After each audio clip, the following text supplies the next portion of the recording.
इस वक्त की बड़ी खबर आपको बता दें, भारत इजराइल दोस्ती के लिए आज का दिन काफी अहम है। दोनों देशों के बीच आज कई व्यापारिक और सामरिक डील पर हस्ताक्षर किए जाने हैं। दोनों देशों के बीच हथियार से लेकर कृषि तक के क्षेत्र के साथ चलने का करार होने वाला है। प्रधानमंत्री नरेंद्र मोदी और नेतन्याहू के बीच इस मुलाकात पर पूरी दुनिया की नजरें टिकी हुई है, खासतौर पर उन मुल्कों की जो आतंकवादियों को शय देते हैं। इजराइल के साथ आज हेरॉन ड्रोन का भी डील होने की संभावना है और इस ड्रोन को लेकर पाकिस्तान की गोद में बैठकर आतंक को शय देने वाले आका डरे हुए हैं। और जरा जानकारी के साथ पद्मजा जोशी हमारे साथ सीधे इजराइल से जुड़ गई हैं।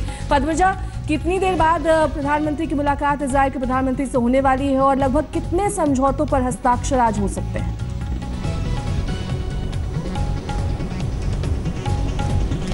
नेहा, अभी प्रधानमंत्री की मुलाकात चल रही है इजरायली प्रेसिडेंट के साथ और उसके तुरंत बाद उनकी मीटिंग, फॉर्मल मीटिंग जो है बेंजामिन नेतन्याहू के साथ होगी। दिलचस्प बात यह है कि ये मीटिंग है तो फॉर्मल, पर पिछले 24 घंटों से, जब से प्रधानमंत्री इजराइल की धरती पर आए हैं, तब से नेतन्याहू उनके साथ ही है। सिर्फ थोड़ी देर के लिए जब वो प्रेसिडेंट से मिल रहे हैं, राष्ट्रपति से मिल रहे हैं, तभी दोनों अलग हुए हैं। पर आज जहां तक समझौते की बात है, समझौते 3 मेजर चीजों में होंगे।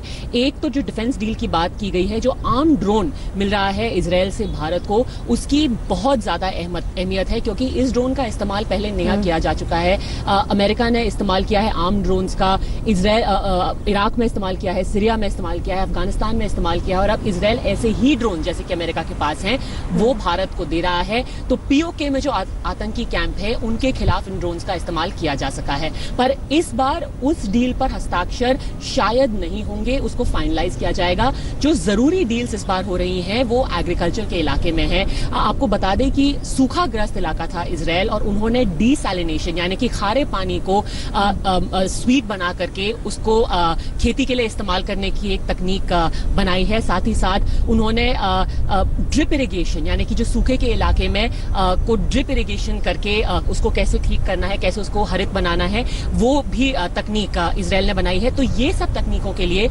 दोनों के बीच में अग्रीमेंट हो सकता है, जो कि बहुत ही जरूरी है भारत के लिए। तो ये एक दूसरा एरिया है जहां पर कोऑपरेशन होगा। और तीसरा, पीपल टू पीपल कांटेक्ट, उसके बारे में बार बार प्रधानमंत्री मोदी ने बात की है। तो कल्चरल सेंटर बनेगा इजराइल में, ये एक मांग रही है। यहाँ पे जो इंडियन जूइश कम्युनिटी है उनकी एक बहुत बड़ी मांग रही है कि यहाँ पे एक इंडियन कल्चरल सेंटर बने, उसकी भी शायद घोषणा हो सकता है। साथ ही पद्मजा, आपसे ये भी जानना चाहेंगे, जो 4:30 बजे भारतीय समय अनुसार प्रेस कॉन्फ्रेंस होने वाली है, साझा प्रेस कॉन्फ्रेंस है, इसका मुद्दा क्या रहेगा और साथ ही पूरे दिन का आज प्रधानमंत्री का क्या कार्यक्रम रहने वाला है?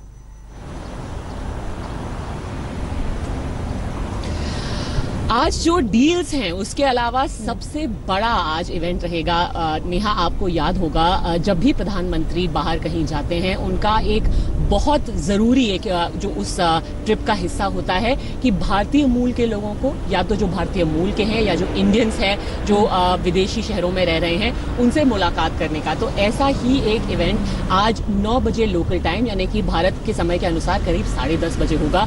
उसके लिए भारी तैयारियां शुरू की जा रही हैं। प्रधानमंत्री के सामने क्या परफॉर्मेंसेज होंगे, उसकी तैयारी की गई है, गाने गाए जाएंगे। बस साथ ही साथ जो लोग हैं यहाँ पे, आप उसकी अहमियत समझ सकती हैं नेहा। कोई भी और देश हो, यूएस, यूके, ऑस्ट्रेलिया, वहां भारतीय प्रधानमंत्री या भारत के कोई ना कोई रिप्रेजेंटेटिव्स गए हैं, पर कोई भारतीय प्रधानमंत्री इजराइल में पहली बार आ रहा है। 70 साल की आजादी में पहली बार कोई भारतीय प्रधानमंत्री यहाँ पे आ रहा है। तो ये लोग पहली बार अपने प्रधानमंत्री को सामने मिल पाएंगे। और बहुत अच्छे रिलेशंस रहे हैं भारत और इजराइल के। ये लोग खुद कहते हैं कि एंटीसेमिटिज्म यानी कि डिस्क्रिमिनेशन कभी उन्हें भारत में फेस नहीं करना पड़ा। इसीलिए अभी भी जो उनकी यादें हैं, कितने लोग हैं यहाँ पे जो रहते यहाँ हैं, 50-50 साल से यहाँ पे रह रहे हैं, पर अभी भी उनका परिवार का एक हिस्सा मुंबई में रह रहा है या कोलकाता में रह रहा है, तो वो अभी भी उनका जुड़ाव भारत से बहुत गहरा है और अब खुद प्रधानमंत्री से वो मिलना चाहते हैं। एक बहुत अहम हिस्सा आज दिन का वो होगा। और दूसरा होगा मोशे, बेबी मोशे, जिन्होंने अपने माता पिता को गंवाया था 26/11 के आतंकी हमले में, उनसे आज मुलाकात करने वाले हैं प्रधानमंत्री। पद्मजा, आप नजर बनाए रखिए, आपसे अपडेट लेते रहेंगे।